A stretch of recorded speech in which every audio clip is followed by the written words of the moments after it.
right, welcome to the pod. Ross and I have been busy chasing Scotty Scheffler around Augusta. Pat was at swimming or something. Pat or something. Come on now. Pat, you have what are you drinking, Pat? Nothing as good as what you guys are drinking in Augusta here on Sunday night.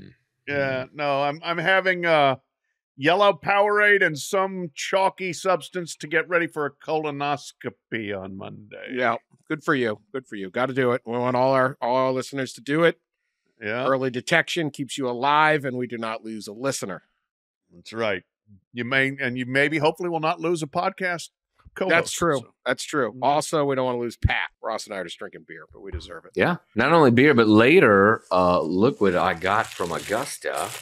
Pimento cheese sandwich here. So I'll be having that a little later too. How about that? Pretty exciting. Your midnight snack.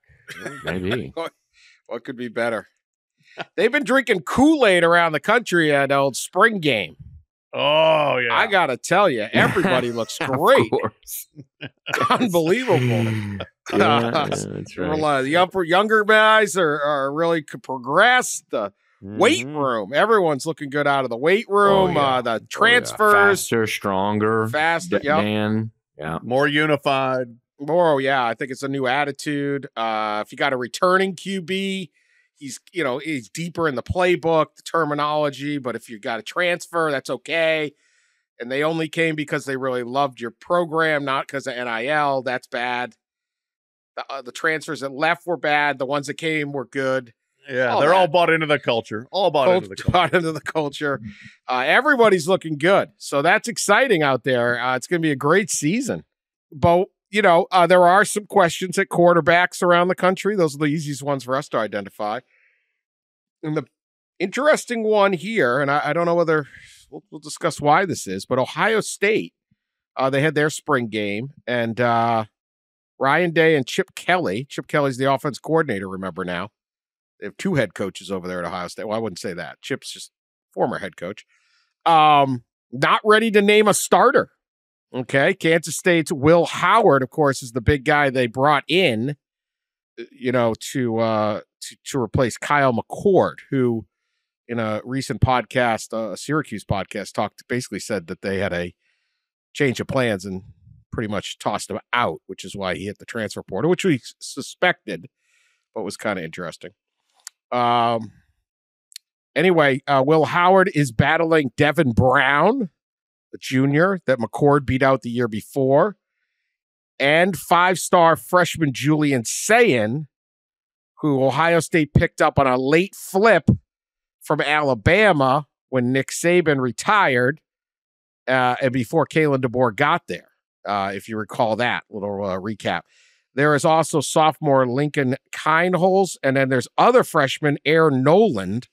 They all got snaps, but the focus seemed to be on Howard. 9 of 13 for 77 yards. Nothing more important in football than spring game stats. That's right. 9 of 13, 77 yards. Heisman. Devin Brown, though, tossed the only touchdown pass. Sayin had 85 yards, but he threw a pick six. So is it going to be Will Howard and we're just not saying so no one hits the transfer portal? Or is this a real battle, Pat? I don't know. I don't know whether any of us knows, but I would, if I were a head coach and or the offensive coordinator, I would, in almost every circumstance, say there's still a battle going into August so that you theoretically keep the battlers, the combatants on your roster as long as you can. If you name somebody, whoever doesn't get named could very well be looking at the portal or could be being inquired upon by other people. As a matter of fact, I had a coach text me today with this. Portal opens tomorrow. That makes tonight SEC put in your bids night. So there is a suspicion, at least in some places, that that right now that before the portal opens, people are starting to open up the NIL collective pocketbook and start figuring out where they want to dole out money here. So If you have a chance, I think without alienating anybody by saying, yeah, that's still a competition and keeping your quarterbacks in the mix, the longer you can, the better. Yeah, I know. Gasp. You mean to tell me there's a bidding war going on for transfers? Look, we've seen coaches handle this so differently the last 3 years, the era of NIL. I remember it was either last spring or the year before where Dave Aranda made a starting quarterback change, and announced his starting quarterback at the end of spring practice, allowing the other quarterback to enter the portal and leave. I think he said publicly, he kind of purposely did that. Not all coaches are created equal. So I wouldn't expect a whole lot of them to take the same path that Dave Aranda did at Baylor with that situation. I think you'll see more of them take this path, right? Where you don't announce a starter and you wait, and maybe it's not some kind of ploy to keep quarterbacks out of the portal. Maybe it truly is a tight battle, and you want to see what happens over summer workouts. You want to see how the quarterbacks lead the team, and then you want to see fall camp. Heck, I mean, we know last year, right? Quarterback battles went into the season. And some coaches treated their early season non-conference schedule as like a NFL preseason. We saw Lane Kiffin do that, and obviously Jim Harbaugh did that a couple of years ago. I mean, it's really kind of fascinating how everybody's going to handle this thing. But I think you'll see probably more coaches handle it, maybe like Ryan Day is, where you don't name a starter before summer arrives.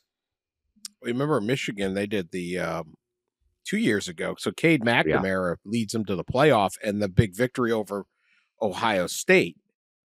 The first one in 2021. And then the following year, they started both J.J. McCarthy and Cade McNamara. Harbaugh wouldn't make a decision until 4 games in. Was that right?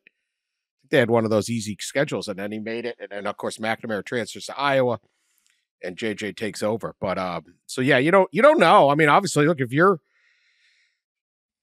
I'm sitting on 4 or 5 really good quarterbacks, I want them all.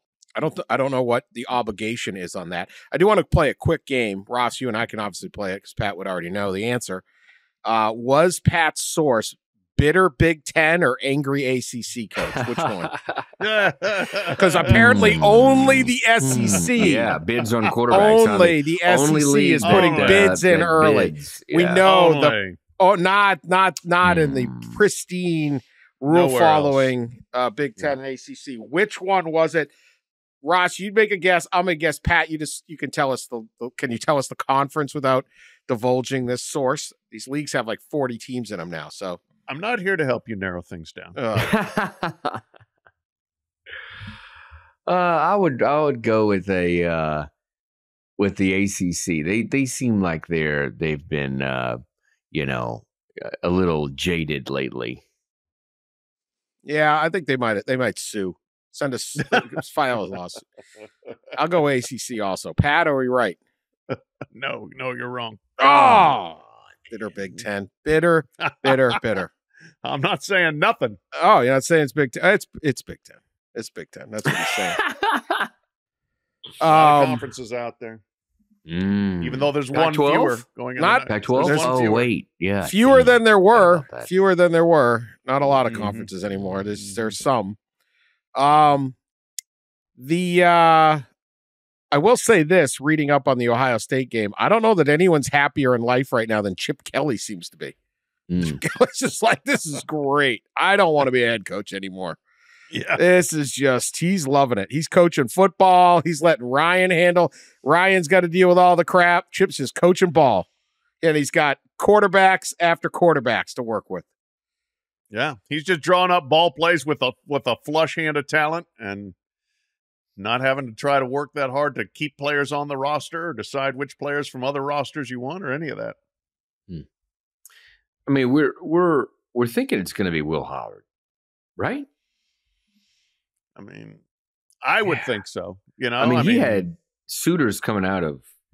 I'm guessing he had plenty of suitors coming out of Kansas State that he could have gone to, and I don't know why he would have left there had he not, wink, wink, right, been and kind of promised the starting job. I mean, that's something that coaches like hate to do and certainly don't reveal publicly, but yeah, that would be shocking. I feel like if he wasn't the starting quarterback at Ohio State, but it's happened in the past. Who was it? Was it last year? Ole Miss got blanking on his name.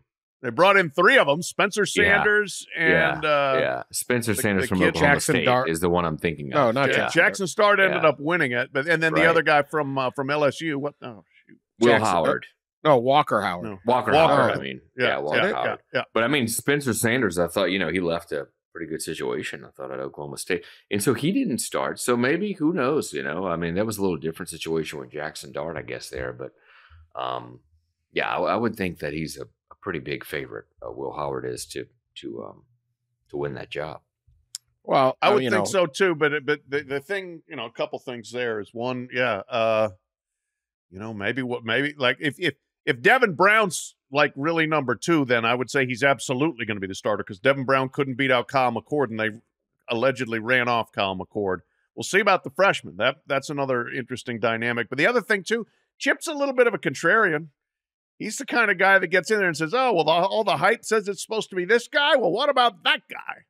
I'm not sure he'd make a decision purely based on contrarianness, but he might want to hold open a competition longer because of it. Chip likes a running quarterback, and Will Howard can do that some. Although he's big, but he can run. He can run. 78 carries last year, 3 touchdowns. He had an 80-yarder. No, that was actually 2020. I'm sorry, 70-yarder. 70-yarder. He had 351 yards and 9 touchdowns. My bad. Looking at these stats wrong. Passed for 61.3% completion last year. It's the first time he got over 60. That's the one thing about Will Howard not share. 24 touchdowns, 10 interceptions. However, the receiving core he will be working with is a considerable difference. Yeah, slightly better than the one at Everyman a Wildcat. So no offense to K-State. So we will see. But he gave 4 years to Kansas State and made the jump. And I agree. I don't think he went for no reason. Alabama, probably a little less drama there. They had their A-Day. It was not even a game. It was like a practice. 72,358 showed up. We love you guys, but okay. We're going to get to even a crazier crowd later out of Lexington, but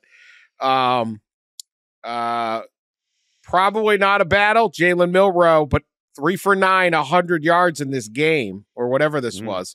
And like I said, nothing more important than practice, spring game / practice stats. Ty Simpson, 7 of 12. Dylan Lonergan, 8 for 12. And then Austin Mack, 6 for 9. So they got some depth too. And who knows what this game was about. What did we hear about Alabama? What'd you hear? It's basically Kalen DeBoer's oh my moment. Ross? Yeah, that was, I think, the focus of, just from what I've seen of the coverage and such, the focus of Alabama spring game was not really on the players, right? It was on the new coach and the old coach, right? Nick Saban was in his typical suit. I saw on the field. He did some TV interviews and then went up, and I think he watched the game in a suite. There was some video, I think, shot by the AL.com guys of Nick Saban kind of sitting crossed arm, watching the team come out of the tunnel from his suite, from his high perch in Bryant-Denny Stadium. It was an interesting moment, and it kind of hits you, right, that it was kind of the first real moment you felt like, even though it was just a spring game, that, hey, Nick Saban is no longer leading the Tide down in the field. Kalen DeBoer led the team out of the tunnel. So it was kind of more, the game was kind of felt more about that situation than anything else. But but certainly Alabama has a quarterback situation. While they have a returning starter, I think there's no doubt that they have a competition there that probably will extend into fall camp. Yeah, I mean, look, Jalen Milroe did a lot of great things last year, but I wouldn't say he's necessarily infallible. And totally new regime, new system, new everything. You're going to want to take a look at everybody you've got because they do have plenty of talent, obviously, they're a quarterback. So I would keep that one open as well. And, I mean, you want to respect Milroe as the returning starter who got you into the playoff, but at the same time, keep all options open. This may be just me, but I would be a little concerned if I were Kalen DeBoer that Nick is sitting up in the suites for the spring game. And I can understand him wanting to come back, watch the regular season and stuff like that. But if he's even going to sit up there, with the flip card and watch the spring game, I might feel like he's a little looking over my shoulder. This would be time I would be like, can't you go to the lake? It's April, starting to get warm out there. Go do a little bass fishing, whatever, I'm not sure I'd want Nick Saban at the spring game. I think he was on the lake. I think he spent some time on the lake with Miss Terry earlier this week. There were some photos that were going around. And then, he was here too. He was in Augusta for at least a day. I think he was on the Golf Channel. But, we talked about that story of mine earlier this week on Kalen DeBoer, my visit to Tuscaloosa. And, one of the biggest things I came away with, and I think I said this earlier this week, is that Nick Saban is kind of, I don't know, I say removing himself, but I don't think he's in the facility at least very much, and I don't believe he actually attended a spring practice before the spring game, but he had plans to attend the spring game. But yeah, I mean, I understand what Pat's saying, right? You look up there and you got arguably the greatest coach in college football history looking down upon you. And you're the guy who's replacing him. It's going to be an interesting balance this coming season to watch where Nick Saban is, like during games, right? Practices, press conferences, like what his role is. It's going to be interesting.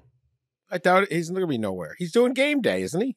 Yeah, he is. Yeah, I mean, unless Alabama's at game day at Alabama, does he make it? Is he jetting back to make the game?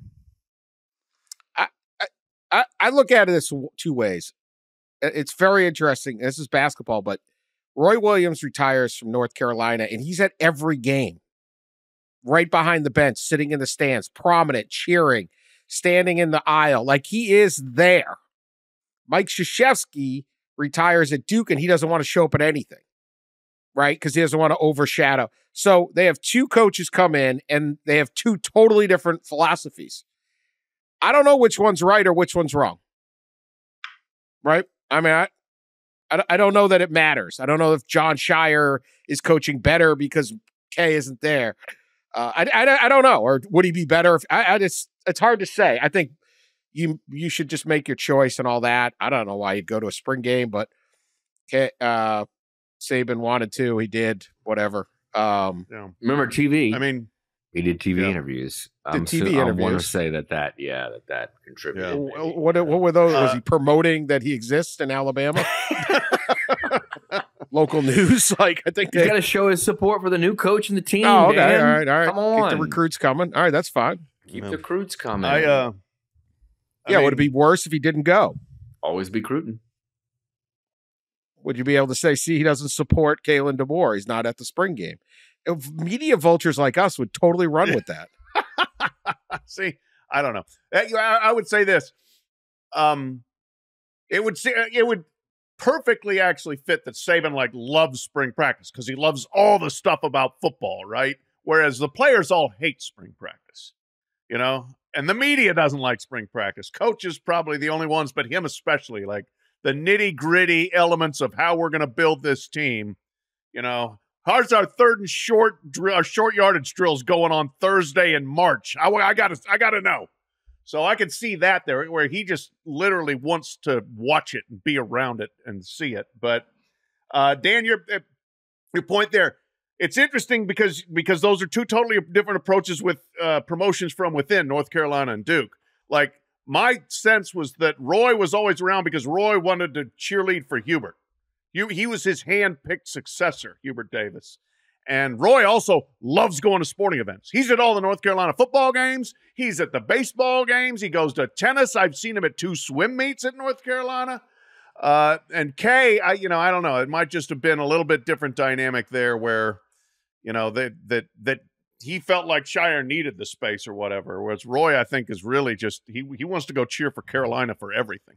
Kay stayed away because there's like some leadership class at West Point where like that's what generals, right? Generals don't criticize generals.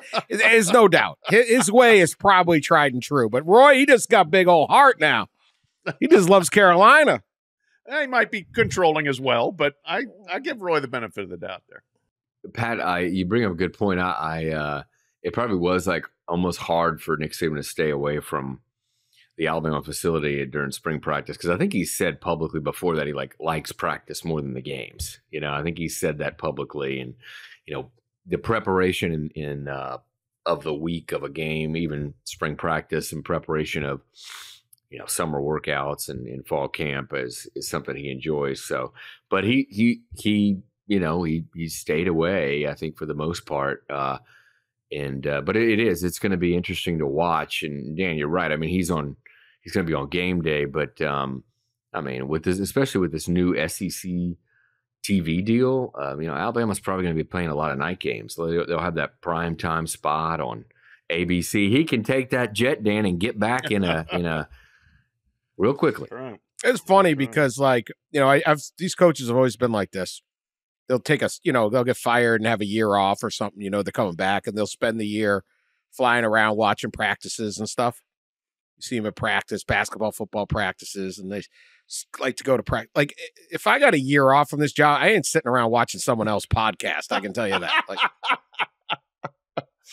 you wouldn't be fascinated by the intricacies of the, transition, stuff like that. You actually, I have to give you credit, Dan, tonight, for all our complete lack of preparation, the segue to drinking the Kool-Aid from us drinking our various beverages was one of your better moments. Yeah. I also had spring game stats. The low bar. Let's just, and I covered golf all week. Oh, so, you poor thing. Actually, the other podcasters should come watch me work and learn, but I'm not giving away the secrets. Chick-fil-A doesn't tell you what's in that sauce. Heck no. Ross, you pointed this out, and I tried to set you up with this earlier, but you didn't take the bait because you probably forgot. But there was a great comedy last year when a picture of the Washington Husky spring game that Kalen Moore coached in, the crowd was 105 people, maybe. Really? 98 people. What is it? 97,000, they said at Alabama. It might have been 97 people. It was bad. Wasn't it? Yeah. It was bad. And this was the national runner-ups with a top 10 wide receiver pick and you could watch Penix and Adunze play. Yeah. Nobody went. So that was spring game in Seattle. Spring game in Tuscaloosa. Little bit different. Ross, you have thoughts now? Yeah, a wee bit different there, isn't it? We talk a lot on the show about NIL and like how much money a program has, right? But there's another part of recruiting. There's certainly many other parts of recruiting than just the money, and that is the passion for wherever you are. And I know we're going to talk about Kentucky basketball later, and that's another great example. There's just some places where it just means more. Some good news and no quarterback controversy here, and we're all going to be happy to hear this. Utah spring game.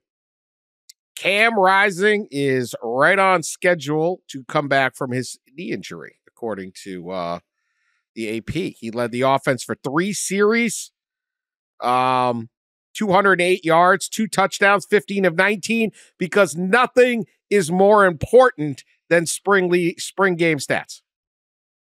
And his red squad won 41-21 because Cam Rising is a winner, Pat. Cam Rising is a winner. He could beat the white squad. That's a start. This is in his 6th season with the Utes. Oh, yeah. How much NIL money would it take to get Cam Rising to leave Salt Lake City? This guy, hell no. He ain't leaving. You can't NIL this guy. Transfer portal, 6 years. 6 years with the Utes and 7 overall, isn't he? Isn't it 7 overall? He didn't somewhere start at else Texas? for a year, didn't? Oh, Texas, yeah. that's right. Yeah, this is going to be his 7th year. It's pretty wild. Well, he says he's feeling strong. I have been accruing a lot of reps. So that's how much education he's gotten in all those years. He's using the word accruing. He's got a PhD. He turns 25 in May. He's accruing. He's going to be older than many of the NFL starting quarterbacks, probably. I don't know. Lamar Jackson. Lamar Jackson's probably still like 23, right? Was it? He's on the Stetson Bennett plan. Is what Stetson Bennett was older than Lamar Jackson, right? Yeah. That's right. Yeah. Well, he's been accruing a lot of reps. He says it's good to be out there with the guys making plays, watching them go. He's going to be out there with the kids. We got some good kids this year. That's what he's going to start saying. No, anyway. He's excited. So I'm excited because Cam Rising's a great player, and I'm happy his knee is healthy, and we're going to get Cam Rising as the Utes take on the Big 12. It's a guy that plays with a great competitive fire and really helped elevate that program. And they missed him last year. And every week it seemed like, he might be coming back. He might be coming back. And then no. And then eventually they shut him down. So Utah fans, I do not blame them for being wildly excited to go into the Big 12 with their 25-year-old quarterback who's now got old man strength. His play is just really exciting to watch because he does make things happen with his feet too, and he brings something to that Utah team that you just, I don't know, you can't duplicate, and so they instantly become competitors in a new conference. I think with him back, it was kind of sad last year when the first few weeks of the season I feel like everybody kind of kept checking in on Cam, and it seemed like he was going to return quickly, or at some point. And then, of course, he never did. So that stunk. Transfer portal, you mentioned, opened. We're going to talk a lot about that, obviously, as this week goes on. 2 schools potentially still need a quarterback. And I think it's going to be interesting, although I don't know whether they're going to either one is going to take him, but 2 prominent ones. And number 1 is Michigan. Obviously JJ McCarthy is gone, and you have Alex Orji returning. He was kind of they would use him in running plays, basically. He did play at different times during the season, including the Alabama game, but he would just kind of come in and as a change of pace guy, usually run the ball. Jack Tuttle from Indiana is in the group. He transferred. He's a 7th-year senior. He's going to give Cam Rising a run for his money. Jaden Denegal is in the mix. And then the highly touted freshman Jaden Davis coming up from Charlotte. Now he is obviously first his gray shirting is in, so I don't know what he would do. Does Michigan or should Michigan try to find somebody still to go in? Obviously, a lot of this transfer portal has already spun. Pat? Yeah. Well, I mean, Alex Orji's thrown 1 college pass, and it wasn't even last year. It was in 2022. He did complete it for 5 yards. So if you want, there's your stat. You wanted stats, Dan? I want a stats stat on him. 1 for 1 for 5.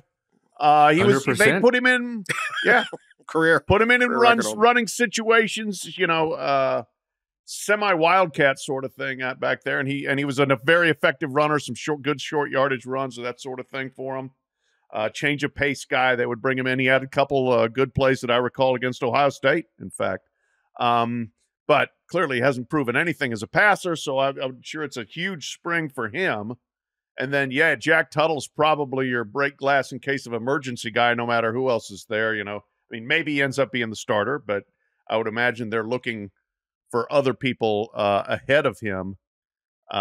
So, Sharon Moore, new coach, new QB, lots to be determined, I would say, for Michigan. I think that a lot of, obviously, programs are handling this transfer situation much differently. And, there are some that are in probably Michigan's position where they have a returning starter who doesn't have a lot of experience, and they're going to go out and look for somebody with experience. Now, whether that means just kind of like, are they going to be really aggressive, right, and contact the middlemen, right, that we know what happens, whether it's a player at another school's high school coach or the player directly or parents or uncle, whoever, or agent. That seems to happen quite a bit. Or you can approach it and not do anything at all, right, and just do the old school method, which is develop a quarterback yourself. So we'll see where Michigan lands there. I'm sure it's going to be. I'm guessing the answer to that question is going to be what the quality is of a player you can get at quarterback. So the other one would be Auburn. And Ross, you may have an idea what they're going to do, or if anyone does. A Michigan spring game is this Saturday, so that'll be obviously watched. And I guarantee you, every one of these spring games is getting scouted like hell by everybody else. What is Auburn going to do? Are they going to go with Payton Thorne, who they brought in from Michigan State last year? Is that job secure? Or are they going to bring people? Robbie Ashford, I think, took off for South Carolina. I think he was the backup to Thorne. Is Thorne enough, or are they going to try to find somebody else? I know you were down there with Hugh Freeze recently talking. What do you know? Yeah. I mean, like, I think last year, right, it was pretty clear that that Auburn tried to go quarterback, or they did go quarterback hunting, right, a little bit in the portal, and it didn't work out. And I think Freeze was actually pretty public about that last spring, that they failed to get a quarterback, even though they tried, right? I don't know what they're going to do this year. Hugh Freeze spoke pretty confidently. They had their spring game like, the previous weekend. But I think he spoke pretty confidently about the group that they have, and that they'll continue to battle through fall camp. Said nothing has really changed. That Thorne is still the leader, but that all these guys will battle. But you do wonder, right, if a pretty solid player pops in the portal, if certainly Auburn, it could be a potential landing spot. I don't know if they're doing what they did last spring, which was kind of actively pursue a quarterback. I don't know that it's that situation, but it does seem like kind of like Alabama. You've got a returning player that obviously has some starts under his belt, but wasn't perfect, right? And is in the middle of a competition. I would be kind of surprised if Auburn isn't at least keeping a sharp eye on the portal to see who else might be out there available. Payton Thorne was good, really good in 2021, was pretty good on a bad team in 2022, both at Michigan State. And then last year, shared time in a bad offense and really didn't put much on the board. That Auburn offense was not good, especially at the end of the year. So I would think they would kind of be looking for something more there.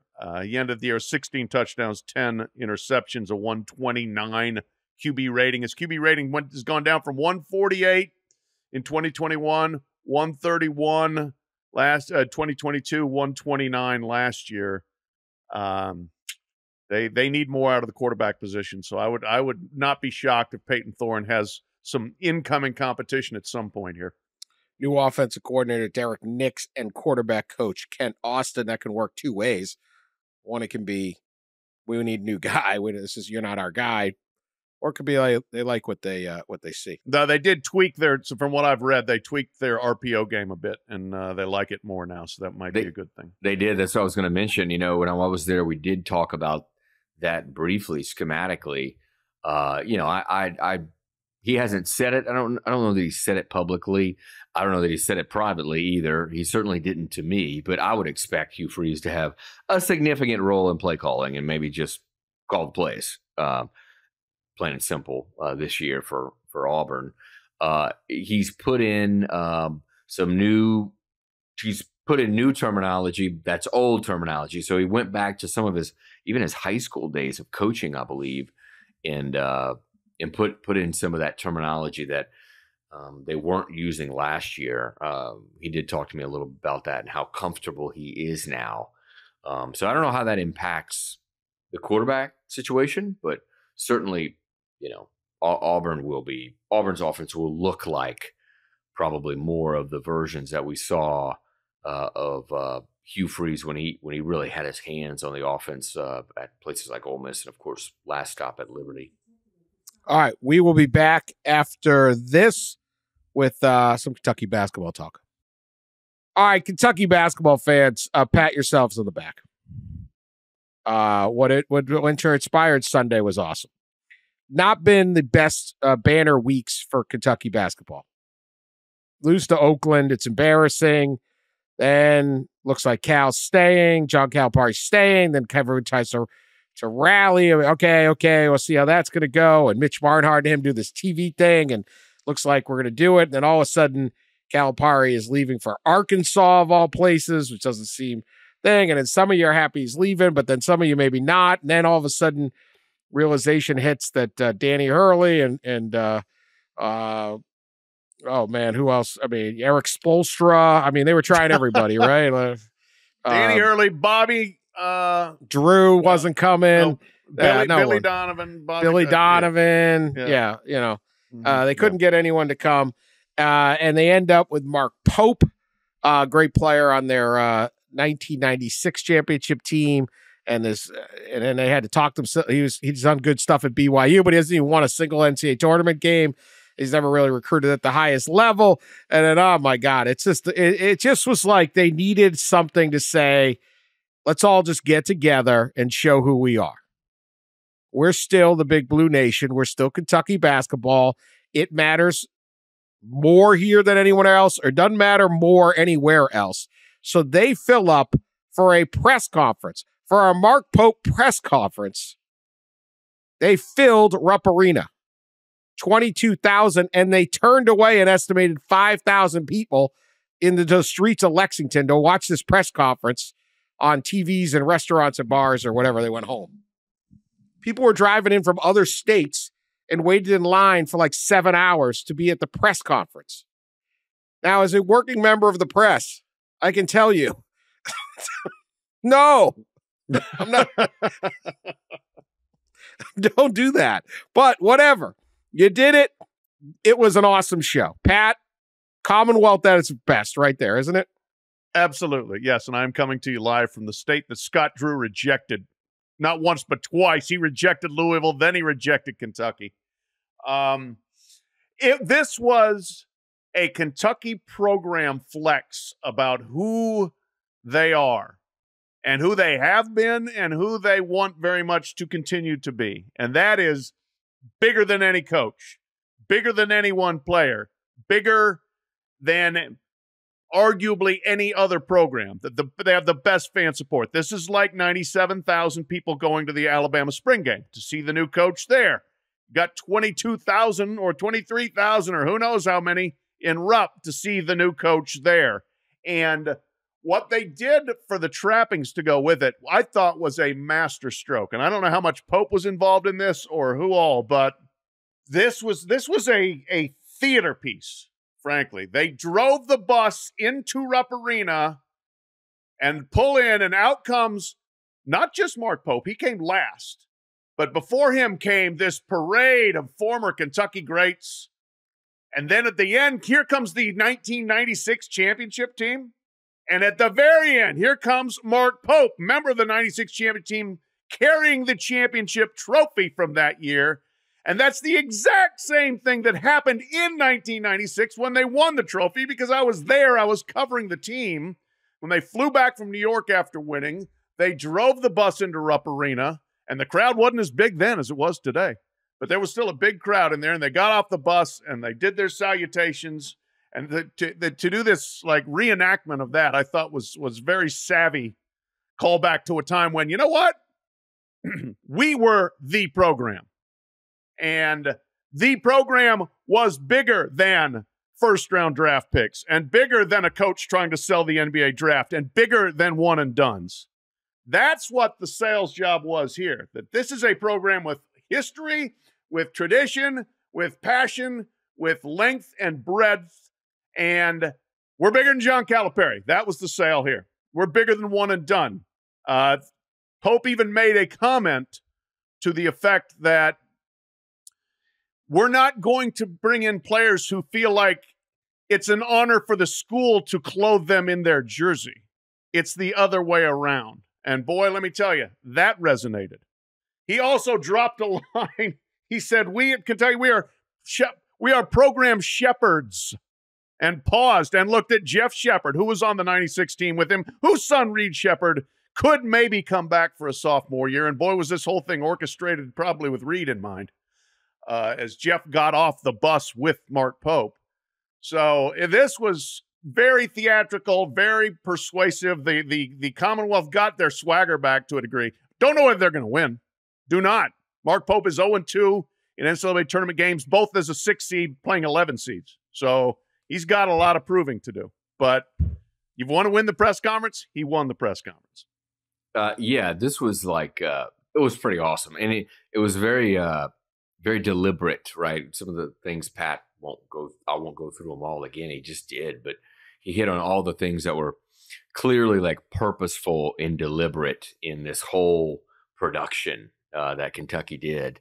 And it was impressive. It was incredible to watch. We were in the Masters press building watching this on video, and I couldn't believe the crowd. And I think I think the ceremony was delayed like a few minutes, right? Because there were like thousands of people that were trying to get into the arena and haven't gotten in the arena yet. And these Kentucky people, I mean, they golf. They like golf, right? They're missing the Masters for this. Yeah. Amazing. Yeah. It means more. CATS, cats. There you go.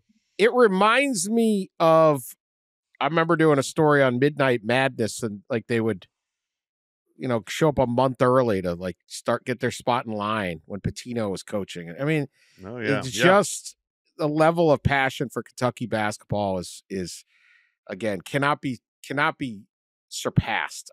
It's probably number one, but I don't want to anger all the other guys, but that was as good as it gets in terms of press conference.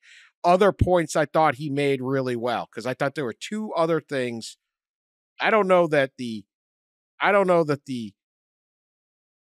I only want players that, however he put it, where it's like, I'm doing you a favor by wearing your jersey. I don't know if that's a fair shot. How many players were there like that? I think a lot of those guys, they might have been one and done, but they loved Kentucky. They may love John Calipari, and it'll be interesting to see how that works out, that loyalty. But I do think, I think Darius Miller was there. Was that right, Pat, from the 2012 team? Probably. I mean, there was a lot of guys there. They do not need a fight between the Calipari era and all the other eras. No, they don't. You're right. They do not, because the Calipari era guys are really cool. And we'll get to DeMarcus Cousins in a second. But you don't need like, we're going to get a war with John Wall and just all these guys, because these are these are guys that have influence over high school recruits. If they start saying don't go to Kentucky just on their podcasts and their stuff, follow Cal, that has impact. So you don't want to fight with those guys. But there are two things I think that Calipari did, besides talking about the draft all the time, which you could say was recruiting, but everything was recruiting. Two other things he did. One, he would always play neutral site games. The home schedule generally sucked, and they were always playing somebody good in Chicago or Dallas or New York City or LA or something like that. And I think Mark Pope would do really well with the fans and for the program to do more home and homes. And I think it's always been a fair Calipari that never wanted to play home and homes because he said he just didn't want to. He just rather play an NBA stadium. He doesn't want to deal with the road if he doesn't have to. The other thing is he never cared about the SEC championship tournament. Didn't care if they won, didn't care if they lost. And I think Kentucky fans always had great pride. Pat, you would know better, but I always took Kentucky fans had great pride in winning the SEC. And not just winning, but pointing out to everyone else in the SEC where we care, you don't. We're big time, we're big blue, you're not. And they loved going down, mostly to Nashville, sometimes Atlanta, and dominating the whole city in blue. Like that mattered to them winning the SEC. Calipari didn't matter. Home games in Rupp, home and homes didn't matter to him. I think Mark Pope was right because he said, we want to hang banners in Nashville. He made that specific point. So I don't know your thoughts on that, and then we'll get to Boogie Cousins. Yeah, 100%. No doubt about it that Cal, didn't care about the tournament, and Kentucky fans bought all the tickets for the tournament. And they wanted to be there for 4 days in Nashville or Atlanta or Birmingham, partying it up. And yes, that absolutely to flex their superiority and to say, we are the basketball program. And lately, there's a bunch of other SEC teams going to Final Fours, not named Kentucky. Auburn's gone. South Carolina's gone. Alabama is now gone. Tennessee almost went. So there is no doubt that they want to restake the claim to the league as well. And look, Kentucky fans want to win everything, and that's why, like when you're dumping games to North Carolina, Wilmington, and some of these other schools early in the season, and Cal's like, I'd like to win those, but if we don't, who cares? The fans care. They don't want to go through November taking those losses. So, there's just a lot of little things that the fans maybe cared about more than Cal, and we'll see if Pope has a little better ear to the ground on that. All right, so DeMarcus Cousins goes on the podcast Up in Smoke, and talks about the situation. Now, DeMarcus Cousins was in Calipari's first recruiting class in Kentucky. He was supposed to go to Memphis. Calipari leaves Memphis, goes to Kentucky. Cousins goes. They have John Wall, DeMarcus Cousins. Who else do they have in that group? Eric Bledsoe. Eric Bledsoe. Team was absolutely loaded. They missed every single three-point shot in the Elite Eight and didn't make it. West Virginia beat them. And it was one of the more crushing, inexplicable losses of the Calipari era. But it set the tone at Kentucky like, oh, Kentucky's where all the good players go. And they were following Calipari. They were all going to probably go to, maybe at least some of them were going to go to Memphis. So DeMarcus Cousins is he's a Cal guy. Now, he said in this podcast how much he loved Kentucky. And again, I think they would be careful to get in fights over who loves Kentucky more or how you love Kentucky and stuff like that. But he said all praise. He gave a lot of praise. So I want to give that context because I think it's important. But he said, I think everyone is going to get a real taste of reality moving forward. We've seen this movie before with Cal, where he becomes the hot spot. I put Cal and Deion Sanders in the same category. Deion has the prime effect. It's the same thing with Calipari. Arkansas will now be the hot spot. Arkansas will have the #1 recruiting class every single year. Arkansas will be full of celebrities. Good luck finding a replacement for Cal because it's going to be very hard. And he said, what we experienced those 15 years of Cal being there, we will never experience again, even when it comes to TV games, the revenue, everything that comes with Cal. What kids are looking for in today's time is what's hot, what's cool, what's relevant. I want to be on TV every single night. Guess what team's going to be on TV every night? The Arkansas Razorbacks. It'll never be the same. Quick point before Kentucky fans drive their car off the road. Mm-hmm. Kentucky's going to be on TV. Okay. And they're probably going to be on more. I'm not saying Cousins is correct with any of these statements, but this is a prominent basketball player from the program. Cal will create something at Arkansas, whether it works or not, but he's going to get really good recruits at Arkansas. Ross or Pat, whatever you think, we go with Pat. He's right there. But your thoughts on what Cousins said, and how accurate that might be, and how Mark Pope has to battle that, because I don't think he's wrong. You may disagree, but I think some people would hold that same opinion. Yeah, and I don't really disagree with DeMarcus Cousins. I think he's probably right that at least initially there will be a Cal wave. I mean, he is the premier recruiter out there, and so he's going to get guys, and he's going to make that the new trendy spot. I don't think there's any doubt about that.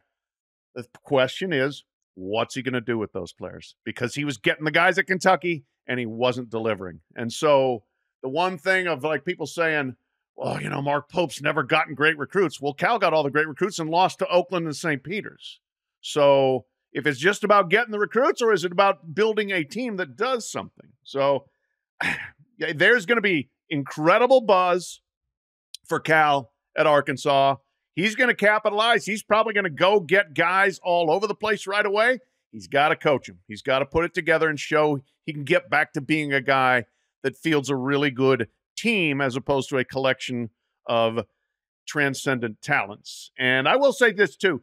Pope has an unbelievable personality, and I think he showed it today, and has showed it a couple times here since being named as the head of the job. Like the big worry of, can you handle the fishbowl and the spotlight? Oh, yeah, I think he can handle it. I think it was during Cal's first press conference at Arkansas. He said something like, I just met with the team. There is no team because so many players are in the portal and leaving or planning to leave. So he better get some players, right? I mean, that's a huge reason why you hire John Calipari is to for recruiting purposes. So I'm assuming he's not going to have trouble with that. Yeah, I don't think that he's going to have players, and he's probably a lot of them are going to go to Kentucky, or some of his Kentucky guys are going to follow him. He has a way, we talked before all this, of inspiring a great loyalty in his people. And so those guys are going to follow, and I expect he will do very well. That doesn't mean it's not zero sum between the two. Kentucky's going to have a ton of money. They're still Kentucky and all this. And I'll give Mark Pope this. Yeah, he has not recruited at the level of John Calipari. And you say, look, a lot of this is NIL now. A lot of this is Nike funneling players. There's a lot of all sorts of stuff. You still have to recruit, because at that level, the money becomes the money, right? You're recruiting against Kansas and Duke and North Carolina and whatever. Like it's not like you're the only one who's giving some money out, so you get the guy. So at some point you got to do it. But in fairness to Mark Pope, he coached at BYU. Okay, yeah, there was no amount of money. There was no amount of connections. BYU is a wonderful university, but it is a wonderful university for a certain type of student. And that's it. It is a very unique school. You are not getting the half of the McDonald's All-American team to go to BYU pretty much under for anything. Any circumstance. No. Under any circumstance. So, in fairness, there was only so much he could really do. So we will see. But I will tell you this as a basketball story, this Kentucky-Arkansas Calipari thing is absolutely fantastic. Fascinating. Oh, yeah. Drama on how this will all play out. And they're going to start poaching rosters. And yeah, good times. Good times. Important development in podcast dynamics. Ross Dellenger is a power slap fan now. Oh, no. Come on now. I will say, Pat, now. Any lies told? Any lies told? Pat, we watched Power Slap 7. What happened, Ross? It's entertaining, Pat. It's entertaining. Mm-hmm. I was on the edge of my seat. How many drinks did it take to get Well, hold on now. That's fair. There were a few beers had. Okay. There were a few, but even so, it was entertaining. Power slap. Find it at your local Rumble TV. I mean, a lot of skepticism. I think I had 4 or 5 guys. Jimmy Haygood, Charleston, South Carolina chef, runs the scoreboard here at 15. Augusta, great man. Very, very pod listener. Good, decent man. Like much better person than I am. Like there's no denying, right? Ross, I don't think you dragged him down to power slap level? He was into it. I was into it.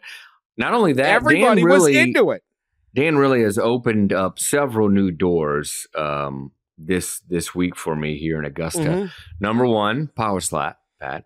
Number 2, UFC. I don't know if I've actually watched a full UFC fight.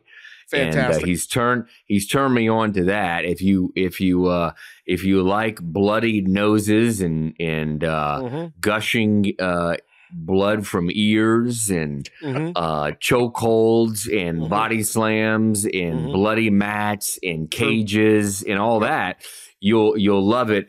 Our society is really going cyclical. We're going back to the days of the gladiators. I'm here for it.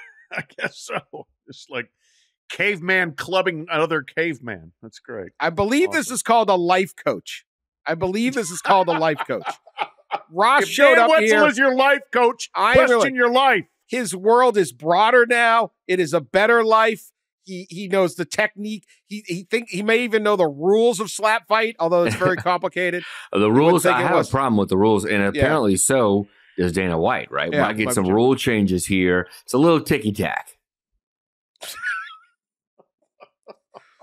I don't know if ticky-tack's the term. Doing? Pat, you're next. What are we I'm doing? not going down. I'm not going down. Look, I know there was some frivolity going on down there in Augusta. An athletic director might have even FaceTimed me while you guys were a few cups deep. Anonymous. Anonymous. There, completely I don't want anonymous. anyone fired for hanging out with us. Completely anonymous. There was a few of them. All of a sudden, I'm eating dinner, at the swim meet with somebody, and my phone's lighting up with a FaceTime call. I saw you guys. I was like, no, we're not doing this. Hung up immediately. Power Slap 7 was terrific. It's Power Slap. They're going to go to, was it Dallas or Houston? I think they're going to Dallas. They're going to go on the road. I'll keep you informed. My goal of running a Power Slap podcast someday is still alive. Ross was won over. I'm like, you know what? Ross sounds a little hostage video-ish here on this. It's like, no. It was entertaining, he said. Ross, do not try backing down. You were hooting, hollering, screaming, cheering. No. I have to admit, I was. I tell you, when that palm hits that person's cheek and the mouthpiece goes flying out along with saliva, maybe blood. Maybe teeth. It's potentially teeth, maybe some dentures. But they take it. When they take it, it's even more exciting. But when they take it, it's like slapping concrete, and they just stare back out the slapper, like, come on, bro. It's fun times, Pat. You should try it. You're coming. Let's do it. All right. Quick People's Court, because this is run long. A woman named Katrina Griffin. She was at Disneyland in is it Disneyland or Disney World? I guess it says Disneyland. Okay. Lawsuit appears to be filed in Florida, but I guess that's where it begins. Anyway, she's at Disneyland out in Anaheim, and she was bent over tying her daughter's shoes in April 2022 at Disneyland when Goofy, the klutzy but lovable cartoon canine, this is the LA Times writing this, barreled straight into her. She got run over by Goofy. He fell on top of her with all his weight, driving her into the, quote, hard cement floor of Disneyland. My wife sent me this. This is good. Griffin is suing Disney in Orange County Superior Court. Isn't Orange County in it's Orlando? So maybe that's where it's. There's an Orange County in each. Okay, well, whatever. Oh yeah, it's just in Orange County. That's right. Anaheim's in Orange County. My bad. I knew the OC. Anyway, Griffin suffered, quote, severe traumatic, debilitating, and permanent physical injuries from the collision, including emotional pain and suffering. She sued Disneyland, the unnamed employee in the Goofy costume, and Goofy's handler, who is apparently another employee who's supposed to guide the big silly character around the park to make sure he doesn't plow over innocent Disney guests who are tying their daughter's shoe. Pat Forde, not a lot of details in this case, but is there a case? Or should you have a head on a swivel when Goofy's around? Look, Goofy made a animated career out of careening around like a goof. And like, you can't expect him to all of a sudden be responsible and out of character. I mean, that's who he is. He's Goofy and he does stupid stuff. And so, yes, you may get run over by Goofy. Be aware, be ready. Don't bend over to tie your children's shoes with your back to the action. You got to know where it's coming from. You got to see what's going on. If you're there on that main street or whatever, look out. There's a lot of characters running around. No sympathy. Lawsuit thrown out. Wow. All right. Free Disney tickets anytime for this man and his family. It's a woman. Or this woman and his family. Her family. Beer. Too many beers, Dan. Too many beers this week. Too many slap fights this week. Too many UFC fights this week. All right. Too much sun, too much wind, too much golf, too much Dan. Too much Dan. Let's recap that real quick. Free Disney tickets for this man. It's a woman. For this woman and his family. Beer. Beer? Like all you can drink at Disneyland? No, that was Ross explaining that he's had enough beer to not necessarily get his pronouns straight. We just had to whip Ross. We just get him. We got him straightened out here. He's doing great. I think the new Ross is onto something. I do not think there's been too much me involved in this in any way. I think Ross is doing great. Great week. I mean, they have a handler, so they know there's a problem. That seems like an admission of guilt out of Disney right there. But I'm kind of sympathetic to, I don't know, Ross's ramblings.